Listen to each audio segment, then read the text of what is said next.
Hai guys, kembali lagi bersama gue Dea.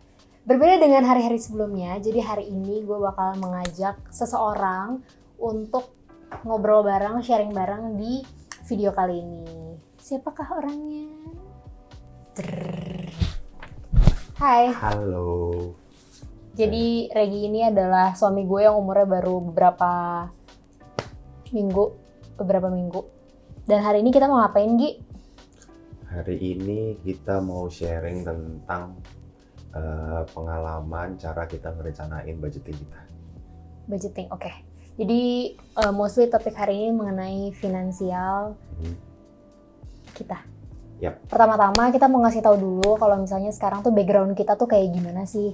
Nah mungkin mulai dari aku aja ya Gi. Yap. Jadi kalau misalnya gue sekarang gue pekerja kantoran, gue kerja di salah satu perusahaan di bidang consulting. Jadi gue kerjanya emang setiap hari Senin sampai Jumat, tapi di luar itu karena gue ngerasa kok cari duit susah gitu kan, kayaknya kalau misalnya dari gaji doang kok kayaknya masih kurang afdol gitu. Terus akhirnya gue sekarang iseng-iseng berbisnis lah, ada beberapa di luar si kerjaan 9 to 5 gue itu. Enggak 9 to 5, 9 to 12? 9 to 10, 9 to 11. Ya oke. Sekarang lanjut Regi. Ya kalau gue sendiri, gue sekarang sibuknya kerja di suatu startup sebagai desainer, product design.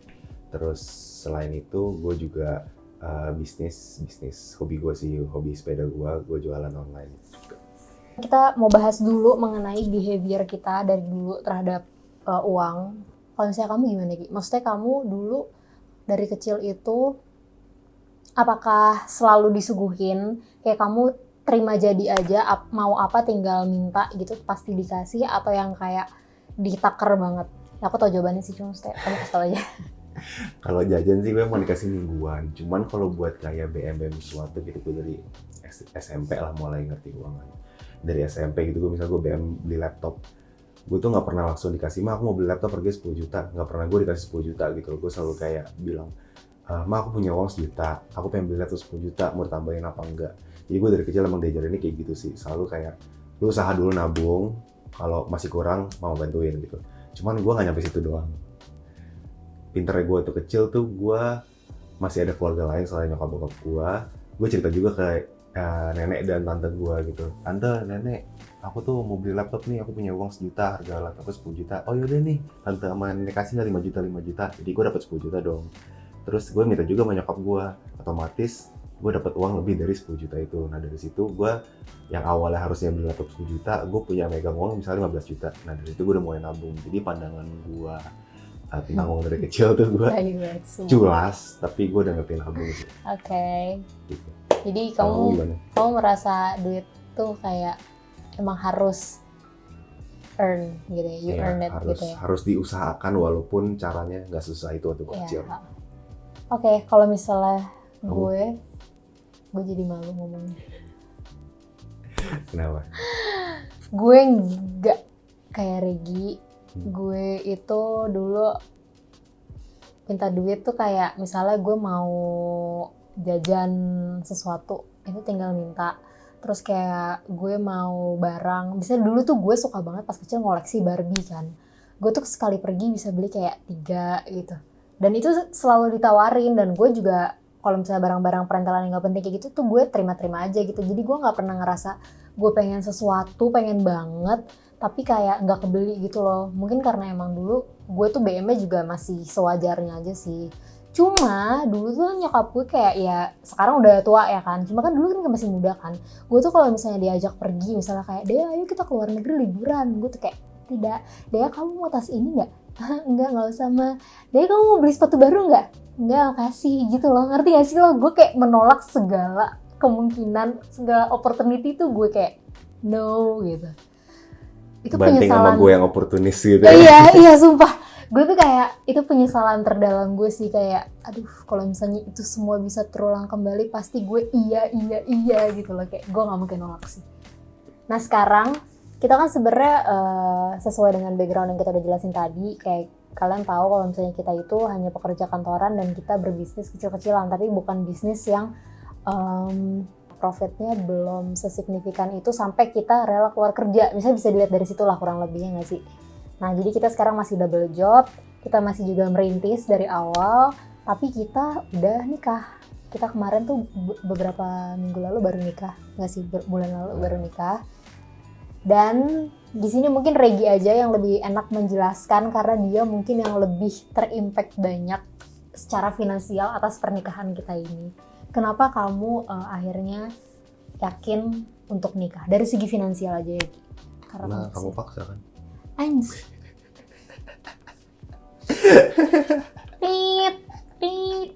Cut. Nah, jadi 3 tahun atau setahun sebelum gue pacaran sama dia lagi, gue itu gue itu selalu nyatet pengeluaran dan pendapatan gue. Itu tuh di buku tulis sih, gue nyatetnya cuman di buku tulis. Demi apa di buku tulis kamu dulu? Di buku tulis masih ada bukunya sekarang kalau kamu mau lihat. Buset, sedih banget loh, nggak tahu teknologi. Oke lanjut. Karena waktu itu cuma bener-bener buat personal gue doang, jadi gue nggak perlu share apa-apa. Terus bentar, berarti kamu kalau mau jumlahin pakai kalkulator gitu? Iya, kalaupun pakai Excel gue juga bego kan, gue pakai kalkulator juga. Oh my god, this is so sad, tragic guys. Oke lanjut.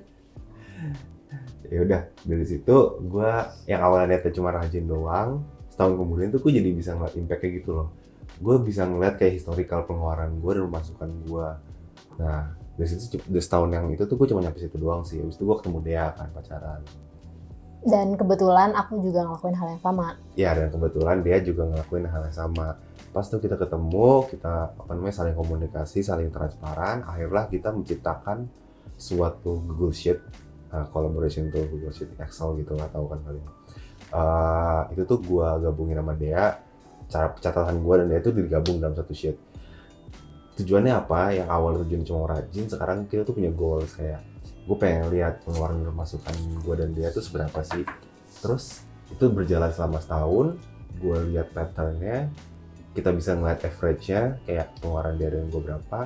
Terus secara hitung-hitungannya pas gue hitung pemasukan gue masih lebih tinggi dibanding pengeluaran gue. Dan karena gue berniat buat nikah, gue hitung juga dulu dong kayak kalau pengeluaran dia adalah pengeluaran gue juga, apakah masih masuk. Dan kebetulan waktu itu masih masuk juga hitung-hitungannya.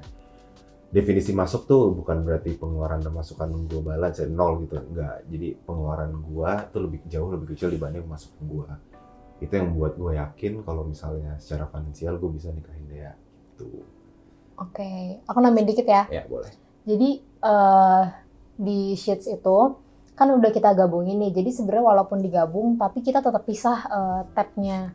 Jadi ada pengeluaran dia, ada pengeluaran Regi. Kita nyatet masing-masing tapi kita sama-sama bisa ngeliat lah dia gimana pencatatannya, gue gimana pencatatannya, pengeluaran dan pemasukannya kayak gimana. Jadi kita tuh dari dulu emang setransparan itu sih. Maksudnya every single digit tuh kita tahu gitu. Dan dari situ ketahuan kalau cowok tuh ternyata lebih boros dibanding cewek. Iya, bener banget.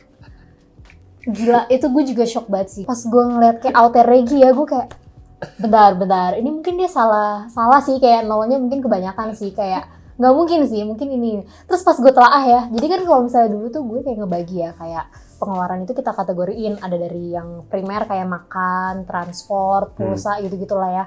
Terus ada juga kayak self love buat kalau gue nyalon, ada entertainment buat kayak Netflix, Spotify dan lain-lain. Pokoknya banyak kategorinya, dan ada kategori yang namanya hobi, guys. Hobi. Jadi si Regi ini hobinya kan sepeda kan. Iya.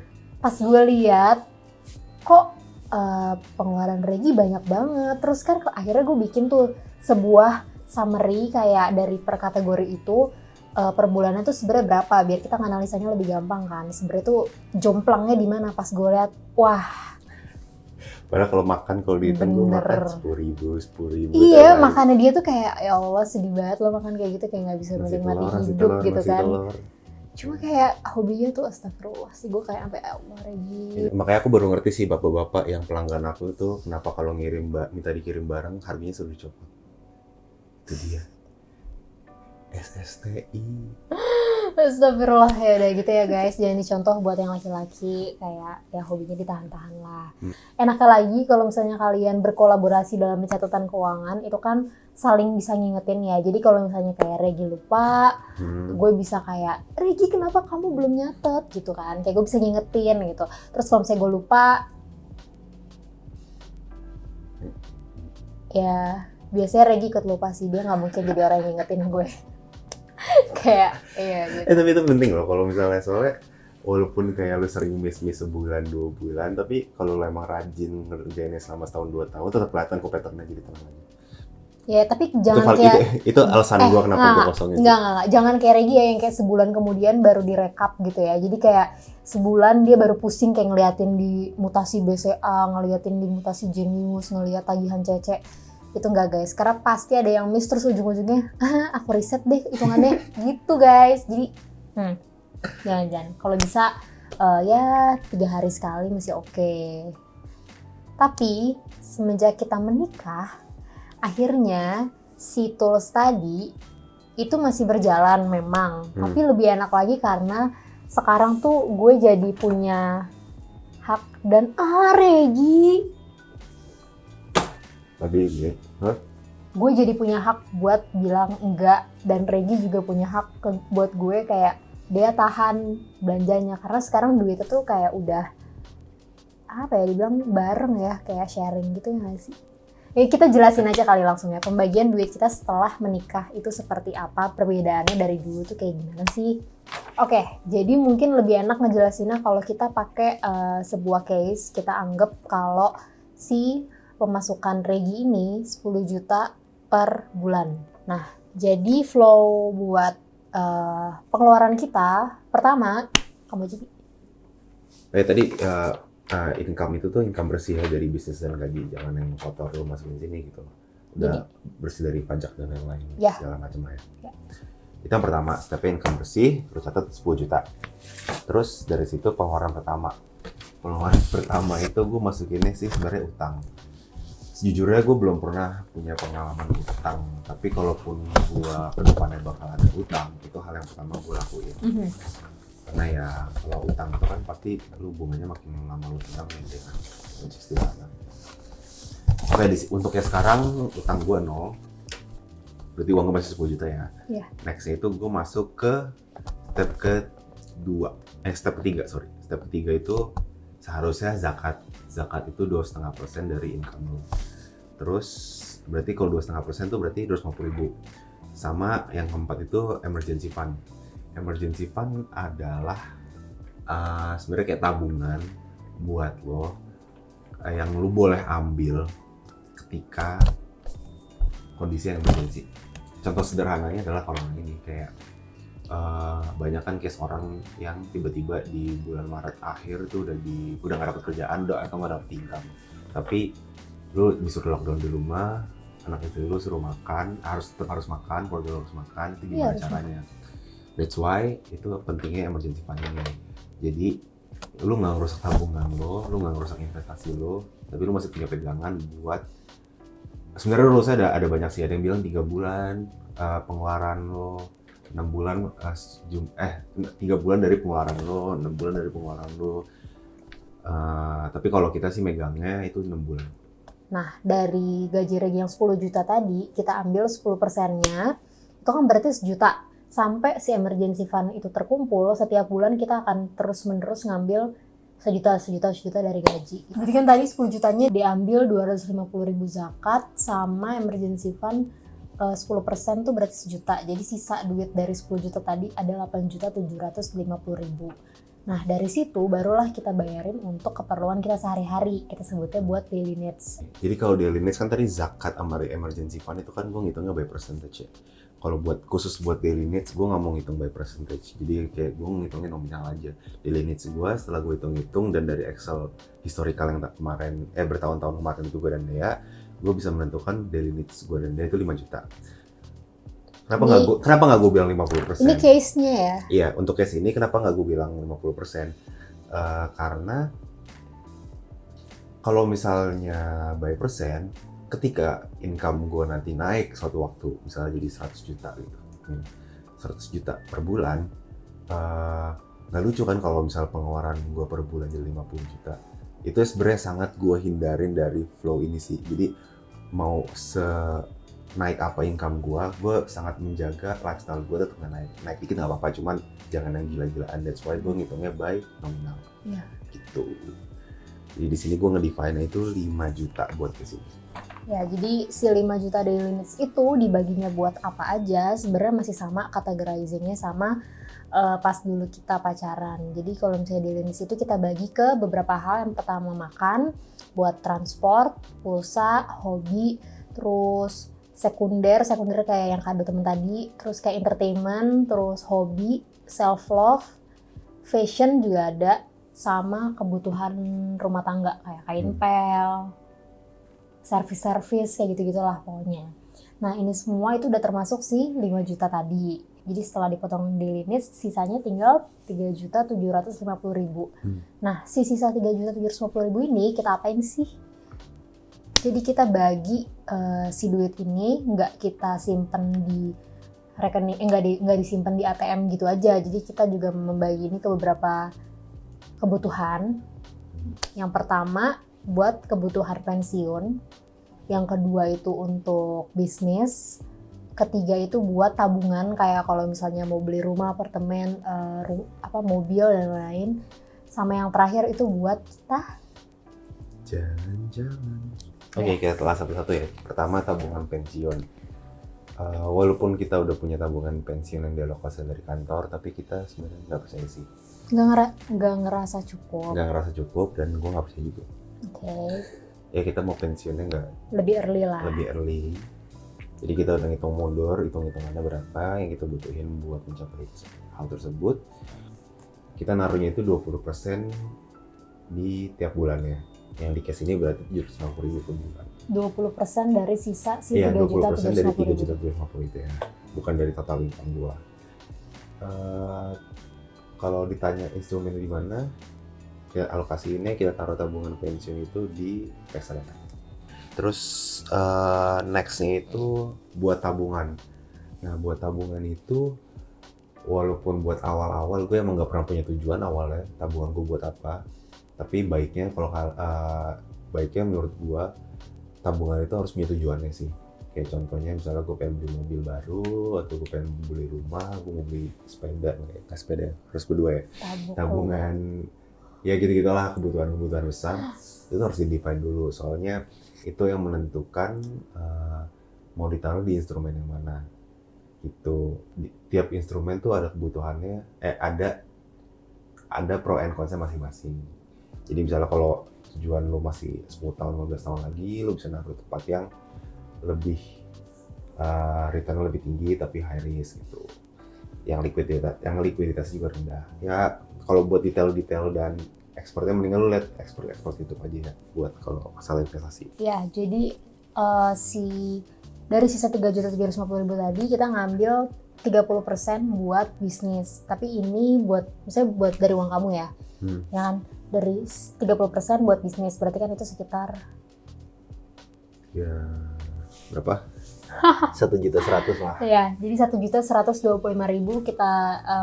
kita sisihin. Sebenarnya bukan kita sih kalau case ini, Regi sisihin buat pengembangan bisnisnya dia. Terakhir jalan-jalan. Berapa persen? Sisanya. Jadi jalan-jalan itu kita cuma sisihin 20% dari si 3.750.000 tadi. Jadi kalian bisa bayangkan kalau emang berarti itu kan persentase kecil banget gak sih? Kayak 30% dari sisa gitu loh. Jadi ya emang jalan-jalan saat ini nggak bisa jadi prioritas kita sih. Walaupun aku akan tetap memaksakan. Dalam waktunya. Jadi kan tadi pembagian ini udah kita buat sedemikian rupa kan. Jadi kalau misalnya emang seandainya kita pengen jalan-jalannya harus lebih cepet, tuh nggak bisa kita tiba-tiba kayak nge-earn duit 1 juta nih gue dapat, misalnya gue habis jualan 1 juta, terus kan itu maksudnya sebenarnya ke income kan. Nah gue tuh mau nggak mau harus membesarkan income gue, nggak bisa kayak 1 jutanya itu langsung gue masukin ke vacation gitu loh, kayak ya nggak gitu cara main kita gitu. Oh iya, dan ini tuh semua setiap dapat income ya, semuanya itu akan melalui semua proses ini kecuali daily needs itu cuma bulanan. Jadi kalau daily needs-nya udah kebayar, maksudnya kita udah alokasi masing-masing, ya udah habis dari emergency fund sama zakat langsung masuk ke investasi gitu. Yap. Nah, terus mungkin ada yang bertanya kayak ini kan semuanya pemasukannya Regi. Pemasukan gue dikemanain gitu kan? Pemasukan gue buat gue beli tas, buat gue beli sepatu, buat gue jalan-jalan tanpa Regi. Enggak Gi, aku nggak pakai duitnya buat itu. Jadi kalau buat gue sebenarnya sama Regi, ada pembagiannya juga. Cuma mungkin kalau gue presentasinya beda. Jadi dari gaji gue masuknya nggak ke daily needs tapi langsung ke si pembagian yang bawah tadi ya, zakat, terus kayak buat jalan-jalan, buat bisnis gue, buat apa tadi, tabungan, pensiun, dan investasi lainnya mungkin. Sebenarnya sama, kurang lebih alokasinya, aturan mainnya sama, cuma gue beda aja persentase pembagiannya. Semua itu digabung kecuali bisnis dan daily needs. Ya. Jadi kalau misalnya ada yang nanya kayak kalau tiba-tiba suatu saat gue BM tas gitu atau nggak gue BM kayak liburan tuh gimana tapi duitnya nggak cukup, itu kayak ya mau nggak mau yang bisa diambil dan direlakan untuk dialokasikan ke hal-hal yang konsumtif itu cuma daily needs sih. Jadi kayak kalau misalnya gue lagi BM sesuatu ya mau nggak mau daily needs gue tuh gue pepetin, gue presin gitu. Nggak bisa gue ngambil jatah dari tabungan pensiun tuh nggak bisa, gue harus ngambil dari daily needs gue tadi. Gitu, jadi lifestyle yang sederhana dan sewajarnya dan semampunya tuh bener-bener penting banget guys, itu adalah kunci. Jadi secara overall ini cara kita komit buat keuangan kita biar nggak, ya kan banyak tuh masalah suami istri yang katanya masalah keuangan gitu kan. Ya dari awal emang kita udah komit, even dari pacaran juga kita udah komit kayak gini, cuma sekarang lebih diperfekin lagi. Terus yang kita kasih tahu juga, yang kita share ini kita nggak berniat buat ngajarin, kita cuma buat nge-share pengalaman kita. Kita juga pasti ngebangun portofolio buat investasi gimana. Kalau misalnya ada saran atau masukan yang lebih baik, mohon dikasih tahu kita. Jadi kalau misalnya kalian ada saran buat kita, boleh di komen di bawah ini. Oke, segitu aja video untuk hari ini. Karena ini masih corona, jadi mungkin gue masih akan mengajak Regi di beberapa video gue selanjutnya. Kalau misalnya kalian punya ide lain, kira-kira video apa lagi yang perlu gue buat sama orang ini, silahkan komen di bawah juga. Anyway, to be honest, ini adalah take kedua kita. Karena kemarin itu terjadi banyak malfunction. Seperti hal-hal berikut ini. Gue kan sendiri kan, maksudnya gue hanya...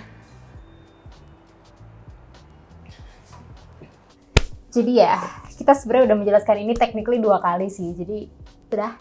Goodbye guys.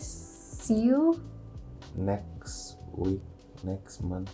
See you on the next video. Bye.